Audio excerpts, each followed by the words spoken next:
La pandemia provocada por el COVID-19 ha incidido de forma negativa en la salud mental de las personas a nivel mundial.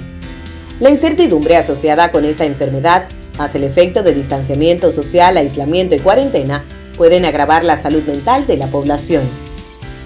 Esta situación puede generar algunas alteraciones emocionales posteriores a su resolución, y así es importante identificar estos síntomas para que se realice una intervención oportuna. Para conocer más detalles sobre el tema del impacto del COVID-19 en la salud mental, recibimos a una psiquiatra dominicana con práctica en intervenciones en crisis, psiquiatría de enlace y adicciones con años de experiencia. En Una Nueva Mañana, recibimos a la doctora Alexandra Iches.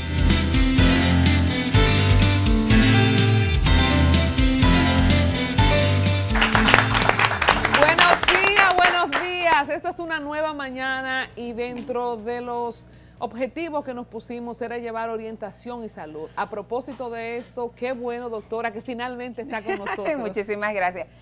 A mí me encanta, yo llegué y me pareció maravilloso el ambiente y lo fresco del programa.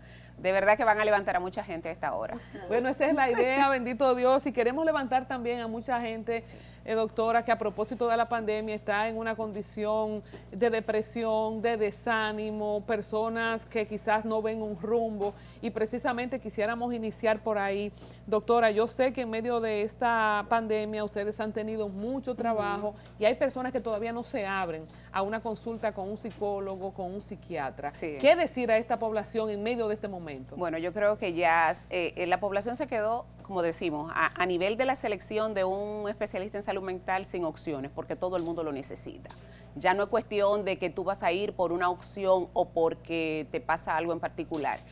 El tema de las pandemias, todas han descrito a través de los siglos que la siguiente pandemia es la enfermedad mental. De hecho, nosotros no podemos hablar de que una ha terminado y ha empezado la otra, es que una se ha montado encima de la otra. O sea, todavía estamos, la gente habla de secuelas del COVID y estamos o sea, estamos dentro de la pandemia. Las pandemias duran entre 2, 3 años antes de su resolución y lo podemos ver. Cuando hace casi un año atrás yo estaba diciendo, señores, el tema aquí no es el confinamiento, el tema aquí no es una vacuna, el tema está que las pandemias tienen una evolución en el tiempo y hasta que no hay una resolución total, pues entonces ocurre el confinamiento. Esta generación, nosotros no habíamos vivido eso, porque las pandemias que existen, porque convivimos con otras, son controladas. Ejemplo, la del VIH, la del cólera, esas son controladas que tú sabes cómo se transmiten y tú las evitas, entonces eso no te pone en un nivel de riesgo.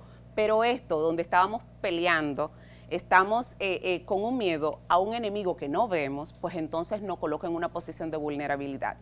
Al inicio había todo un tema, un terror, un pánico, las personas somatizando mucho. De hecho, en el primer trimestre de haber explotado esto, la mayoría de personas que iban a una emergencia no tenían la enfermedad per se. ¿Por qué? Porque simulaban, era tanto el impacto psicológico que tenían, que solamente de escuchar o estar al ladito de alguien. A mí me dio como 3 veces sin darme. En esos primeros días a mí me dio de todo. Sin embargo, era de las que más usaba los recursos sanitarios y es el paciente que más costoso le sale al sistema. ¿Por qué? Porque muchas veces se le tienen que hacer una serie de procedimientos y al final no tiene la enfermedad. Claro, ya estamos en una condición que por tener los síntomas bien identificados, pues podemos. Pero ¿qué ocurre? El sueño. El aislamiento. Nosotros somos entes sociales de contacto, señores. Podemos estar dentro de una casa y el tú saber que tú tienes un familiar en una habitación y que tú no puedes ni siquiera pasarle una bandeja mano con mano, eso es terrible. Imagínate cuando estos pacientes van, la angustia, el duelo, el tú no hacer, frente a la pérdida de un familiar, el tú no hacer el ritual cultural que nosotros estamos acostumbrados, de un velorio, de todos. Caramba, ni siquiera ni siquiera eso, señores, eso ha traído a colación de que ahora mismo hay personas, a todos no ha cambiado la vida, pero hay personas que han desarrollado una condición de salud mental que tenían dormidas. Ahora mismo, en este estudio, si hay 10 personas, más de la mitad tienen una condición de salud mental. ¿Por qué? Porque estadísticamente El 20% de la población en una condición normal lo tiene, pero ya sobrepasamos desde insomnio, alteración del patrón del sueño. ¿Cuántas personas no nos han dicho, yo me he puesto muy gorda en esta pandemia? Era que tú estabas comiendo de manera compulsiva. La comida es el comer es un acto placentero que tú entonces sustituye lo que es la ansiedad comiendo. Nos hemos hecho más dependientes y adictos a la tecnología. Entonces, no vamos a hablar, Colombia, de una pandemia, estamos en una sindemia. ¿Por qué? Porque se nos ha sumado la pandemia sanitaria, la pandemia de salud mental y también la pandemia de crisis económica. Señores, terrible. Hay una posición ahora de toda la población estar frente a una situación económica donde no sabemos qué se va a hacer, qué va a pasar, y eso trae consigo ansiedad, angustia, desesperación, depresión, y en muchos casos desacertados, personas que llegan inclusive a pensar que la vida no vale la pena. Entonces es muy fuerte lo que estamos viviendo. Vamos a tocar ese tema, el tema del suicidio. Ahora vamos a pasar con nuestros compañeros de la mesa que tienen preguntas para la doctora Alexandra Iches. Doctora, los números que usted nos está dando definitivamente llaman poderosamente la atención. De los 10 que estamos aquí, por más de la mitad estamos de atención psiquiátrica. Así que muchachos, pónganse en baño María. Ahora mi pregunta es la siguiente, doctora. Definitivamente las enfermedades psiquiátricas no se curan. No es, mira, me dio gripe, me tomé un antigripal y se me quitó. No, siempre uno tiene que estarse medicando. Mira, las enfermedades en salud mental son como cualquier otra de cualquier otra especialidad. Para que se desarrolle una enfermedad, las personas piensan, y más en salud mental, como altera mucho el tema de lo que es conducta y patrón, las personas piensan que es algo que el individuo puede controlar. Las enfermedades mentales tienen una condición genética y biológica como las de endocrinología, la de cardiología.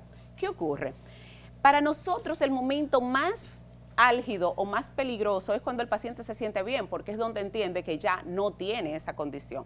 La depresión, ejemplo, es una condición donde hay una alteración de unos neurotransmisores en el cerebro. ¿No se cura la depresión? La depresión no se cura. Tenemos que estar claros, tú puedes remitir y puedes recuperarte, pero tú tienes esa vulnerabilidad de volver a desarrollar depresión en cualquier momento importante de tu vida. Es como el asma. Cuando a mí me dicen, no porque yo era asmático, no, usted es asmático, lo único es que tú no tienes crisis. Lo que usted quiere decir entonces es que tenemos que andar con nuestra pastillita todo el tiempo. No siempre, porque como dije, el paciente puede remitir y recuperarse. Ahora bien, tú debes de saber que en algún momento de tu vida, si esos neurotransmisores vuelven a fallar, tú vas a presentar un cuadro depresivo, nueva vez. Doctora, ese tema es muy preocupante. Cuando se habla de depresión, uno se asusta. Claro. Ahora bien, para los padres que nos están mirando en este momento, porque hay mucha depresión en la adolescencia, en adultos, incluso en niños. Sí, claro. Entonces, ¿cuáles son esas señales que me pueden decir a mí como madre o como padre que un hijo mío o una hija mía puede estar pasando por un proceso de depresión? Espectacular, espectacular la pregunta, porque muchas veces nosotros pensamos que los niños, los infantes y los adolescentes van a presentar la depresión como quizás nosotros, cualquier adulto, la podemos presentar, en donde dejamos de trabajar, las mujeres lloramos, nos desarreglamos, los hombres empiezan con una conducta autodestructiva, las adicciones. Los niños no, los niños tienen unos parámetros muy puntuales, como poco rendimiento escolar, no interaccionar con su entorno, prefieren regularmente actividades que sean solitarias, una irritabilidad que muchas veces los padres la traducen como malcriadeza del muchacho.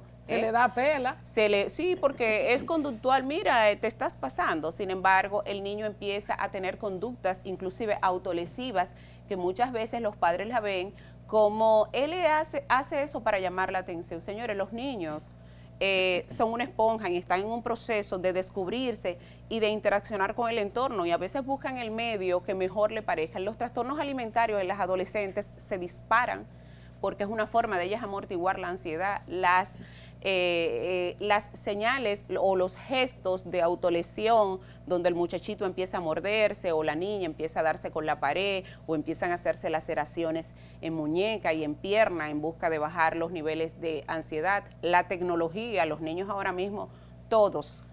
Yo dije en un programa que si buscamos una aplicación que tienen nuestros celulares, nosotros nos damos cuenta si de verdad tenemos una dependencia a la tecnología, en este caso la tecnofilia, porque hay diferentes, teléfono, tablet, computadora, y es que si tú cliqueas tu celular más de 385 veces al día, tú tienes una dependencia. Necesitamos salud mental, aquí Tenemos vamos todos a hacer dependencia. la cita, ¿verdad? Entonces, Doctora. eso es pasado por debajo de la mesa y muchas veces los padres no toman esa señal. Yo no quiero dejar que pase por debajo de la mesa el dato que usted dice de niños y niñas que se agreden, porque conozco algunos casos. Sin embargo, creo que no se le ha dado, quizás ni siquiera los padres quieren verbalizar o externar eso. ¿Cómo podemos citar estadísticas de intentos de suicidio en niños y adolescentes? Déjenme decirle que aunque regularmente las estadísticas que se presentan son las de los suicidios consumados, señores, todos los hospitales infantiles, y nosotros tenemos una unidad de intervención en crisis para niños, niñas y adolescentes que está en el Hospital Santo Socorro, el único que hay, la única unidad de intervención e internamiento de niños y adolescentes en salud mental, y tiene la característica de que muchas veces ni siquiera los padres se dan cuenta, porque el niño empieza a usar de los hoodies, empieza a usar abrigos, se lo hace como una forma de canalizar la tensión o la ansiedad. El bullying tiende mucho a repercutir en estas conductas, sin embargo, eso tiene una característica que son básicas de los rasgos de personalidad que va desarrollando ese niño. Regularmente, cuando empiezan en la niñez o en la adolescencia con esta conducta y se hacen adultos, siempre está muy inclinado por lo que es un trastorno borderline de la personalidad, en donde tienen una sensación inminente de vacío, tienden a tener emociones muy intensas, ahora están bien, mañana están mal, procrastinan, dejan las cosas a mitad, tienen una irritabilidad muy manifiesta, una disconformidad con la vida, y es que en ese periodo tan importante como es ese trance, señores, la adolescencia, yo digo que el niño, fuera de estar en una rebeldía, como los padres regularmente dicen, una rebeldía sin motivo, es que él está concretando las características de su personalidad y está viendo a su alrededor cuáles son las cosas. Y si encuentra una pared, tengan la certeza que ese niño no va a crecer de una manera sana. Bueno, también tenemos que hablar de los adultos y el toque de queda. Ay, ay, ay. Yo creo que bien citado lo de los niños y a prestar atención. Sí. Vimos un reportaje que hizo Yalery de Jesús, que está con las más virales desde la calle, de cómo las personas manifiestan, además del estrés económico, con el tema de la pandemia, cómo se mide si el encierro en un país que tiene ya 1 año y 7 meses, en un estado de emergencia, en toque de queda prácticamente permanente, Sí. ¿Cómo usted puede ponderar que esto afecta a la salud mental? Muchísimo. De hecho, es diferente cuando tú dices Colombia, esta semana yo no salgo de mi casa, a que te digan, usted no puede salir de su casa. Así es. O sea, de por sí, cuando en tu casa te ponen un límite, ahí es que tú te arriesgas a hacerlo, porque el ser humano, por naturaleza, es libre. Cuando eso se ve coartado, no importa las condiciones, hay un impacto.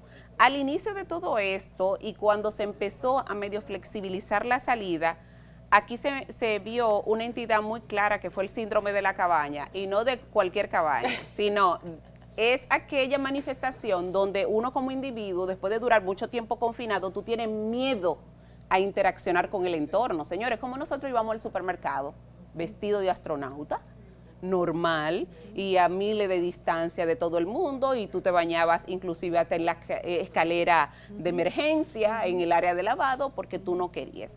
Ese temor inminente. El toque de queda realmente a nosotros nos está afectando mucho, porque cuando tú ves socialmente otros países, tú dices, pero ven acá, ¿qué está pasando con nosotros? Realmente, eso se queda mucho en lo que, y me perdonan, voy a decir esto muy responsablemente, eso se queda mucho en un papel, señores, y el toque de queda es muy selectivo, inclusive hasta dependiendo de las clases sociales. ¿Por qué? Porque hay un toque de queda donde no se permiten reuniones en lugares públicos, pero señores, vayan ahora a 1 metro, vayan a una parada de 1 metro para que veamos el conglomerado de personas, y no es cuestión de que hasta esta hora sí, hasta esta hora no, es educar a la población, señora. Aquí tenemos un problema grandísimo de no educar. ¿Cuál ha sido la frustración de la población? Que las informaciones han sido dadas como por pedacitos, y eso ha agobiado. En los países en donde vieron o hicieron una proyección correcta de lo que es una pandemia, los estados de emergencia lo pedían por 3, 4 y hasta 6 meses.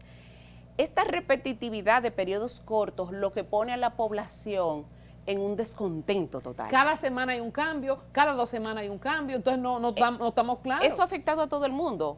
Dirán, bueno, doctora, usted no ha parado de trabajar, pero yo le voy a decir algo. Cada vez que ponen un toque de queda indistintamente a mis pacientes, yo le doy una constancia para que pueda desplazarse.